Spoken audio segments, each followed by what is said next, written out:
नमस्कार। आज हमारे साथ डॉक्टर मीना हरिया बोबड़े, जो कंसल्टेंट साइकियाट्रिस्ट है और वो प्रेजेंटली अभी नेशनल हेल्थ सर्विसेज और मिनिस्ट्री ऑफ जस्टिस यूके के साथ काम कर रही है। ओरिजिनली इंडियन है, कई सालों से अब यूके में है। वो हमारे साथ आज जुड़े हैं हमारे इस सेशन में। मीना जी नमस्कार। नमस्कार नीलेश जी। मीना जी, मैं सीधा अब आपके पहले क्वेश्चन पे आऊंगा कि मानसिक स्ट्रेस कैसे होता है। नीलेश जी, आज की स्थिति में देखा जाए तो अनसर्टन टाइम्स है। परिस्थिति पे कोई काबू नहीं है, आगे क्या होने वाला है पता नहीं है। ऐसी परिस्थिति का सामना करने के टाइम मानसिक तनाव खूब कॉमनली देखा गया है।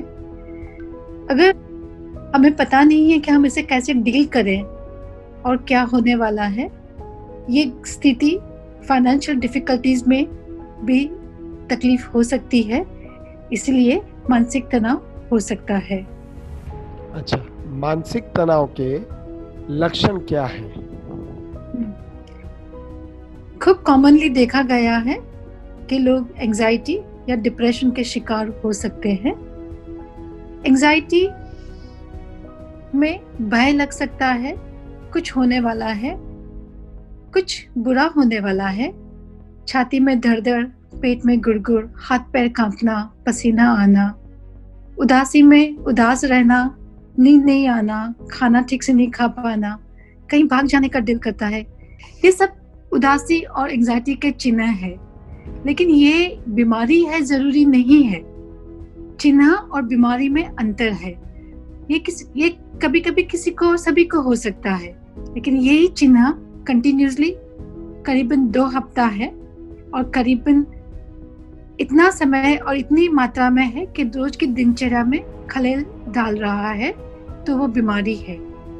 इसके सिवाय भी बात बात में गुस्सा आ जाना, आपस में मन मिटाव होना, भूल जाना, बहुत टेंशन की वजह से ऐसे लगना कि जीना व्यर्थ है, और कभी कभी कोई व्यक्ति अपनी जान लेने की भी कोशिश कर सकता है। ये सब मानसिक बीमारी के लक्षण है। कभी कभी अगर ऑलरेडी किसी को मानसिक बीमारी है तो वो खराब हो सकती है। मानसिक बीमारियां कई प्रकार की है। साइकोसिस भी एक जात की मानसिक बीमारी है, वो भी बिगड़ सकता है। उसमें कई जात के अनुभव होते हैं। ऐसे लगता है कि कोई हमें बात कर रहा है, कोई आवाजें सुनने में आ रही है। ये सब मानसिक बीमारी भी बिगड़ सकती है स्ट्रेस की वजह से। हमारा स्ट्रेस न बढ़े, इसके लिए हमें क्या करना चाहिए? खूब महत्व का सवाल है नीलेश जी। ये खूब जरूरी है कि जो परिस्थिति है उसका स्वीकार करें। अगर स्वीकार करेंगे तो ही कुछ स्ट्रेटेजीज बना पाएंगे कि इसे कैसे डील करना है। रेगुलर दिनचर्या रखिए। दिनचर्या में काम का महत्वपूर्ण भाग है, लेकिन मनोरंजन भी रखिए। शारीरिक व्यायाम, मानसिक व्यायाम, संतुलित आहार, सही मात्रा में पानी पीना, सही मात्रा में नींद लेना, सही मात्रा में सोशल मीडिया का उपयोग करना, समाचार सही माध्यम से देखिए, अफवाहें को ना मानिए, सोशल मीडिया का अब्यूज ना करें। ये सब करने से मानसिक बीमारी, मानसिक तनाव कम होगा। जरूरी है कि कुछ मनोरंजन की एक्टिविटी करें, कुछ क्रिएटिव एक्टिविटी करें। डूडलिंग है, पेंटिंग है, कुछ नया सीखिए, कुकिंग सीखिए। अपने आसपास की फैमिली और बाकी मेंबर्स के साथ सहयोग बना के रखिए, कांटेक्ट रखिए। हम लोग टेक्नोलॉजी की दुनिया में रहते हैं। जरूरी है कि टेक्नोलॉजी के माध्यम से, जैसे हम बात कर रहे हैं, मैं लंदन में हूँ, आप बॉम्बे में हैं, तो भी हम आसानी से बात कर पा रहे हैं। इसी तरह से आपस के लोगों से बात कीजिए। जो लोगों जरूरत में है उन्हें मदद कीजिए।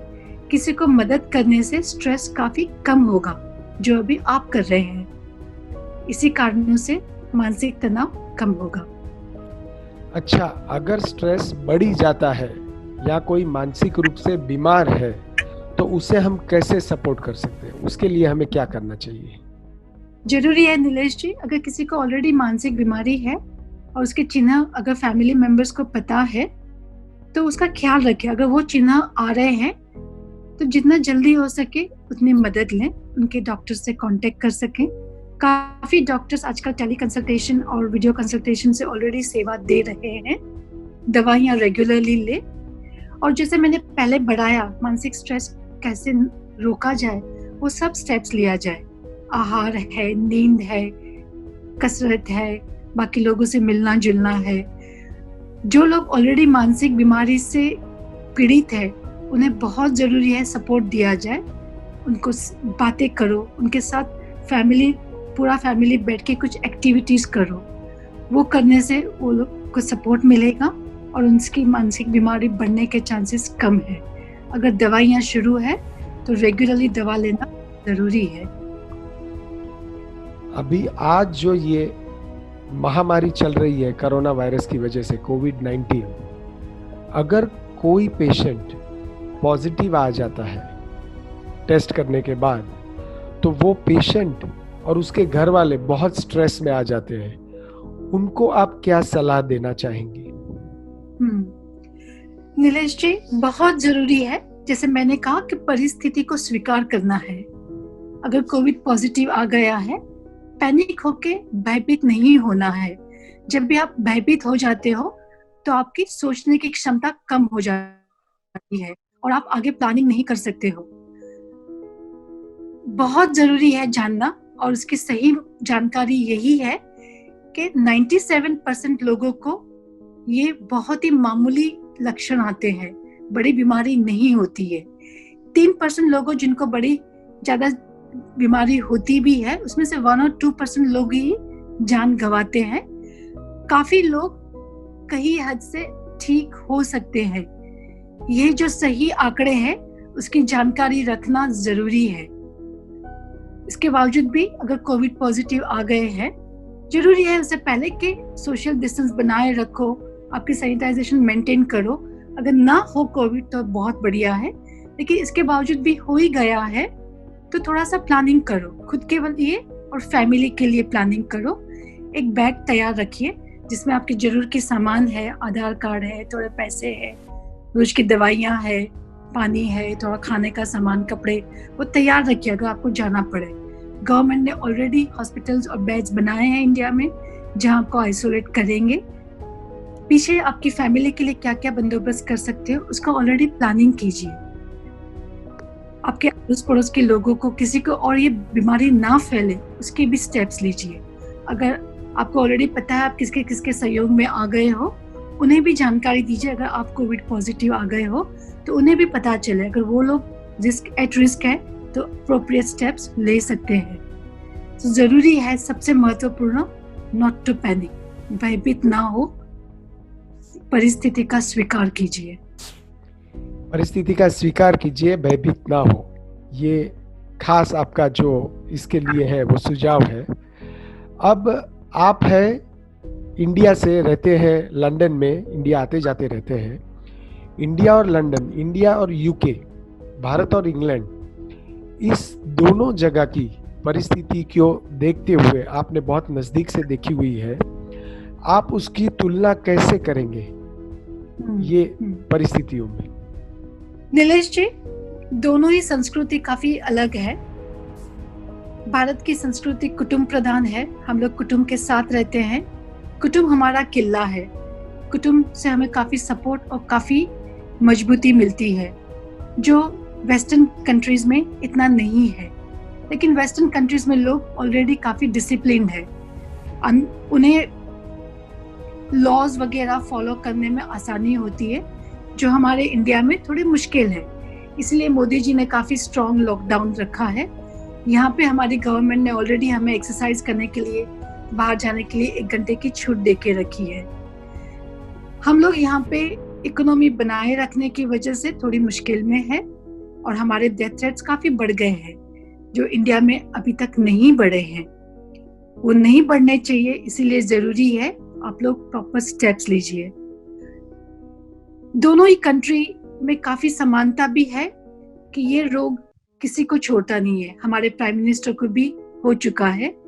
ये रोग गरीब या अमीर में फर्क नहीं करता है। इंडिया में और एक प्रॉब्लम है, जगह का अभाव है। लोग थोड़ी जगह में काफी लोग रहते हैं, यानी सोशल डिस्टेंसिंग करना मुश्किल है, जो यहाँ पे थोड़ा आसानी है।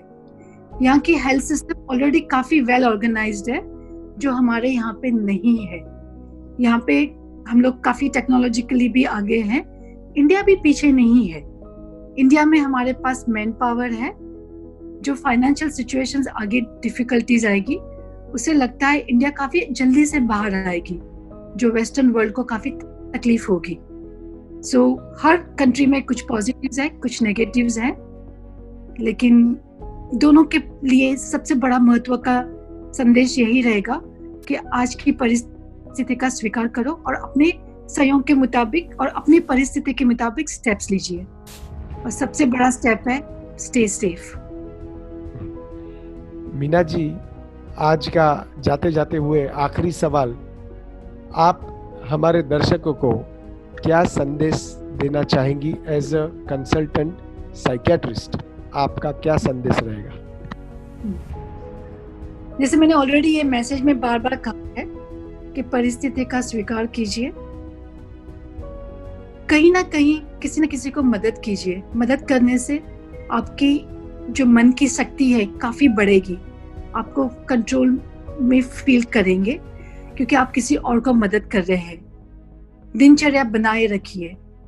शारीरिक व्यायाम, मानसिक व्यायाम खूब जरूरी है, वो करने से मेंटल पावर काफी बढ़ेगा। और सबसे ज्यादा इम्पोर्टेंट है कि गवर्नमेंट को सपोर्ट कीजिए।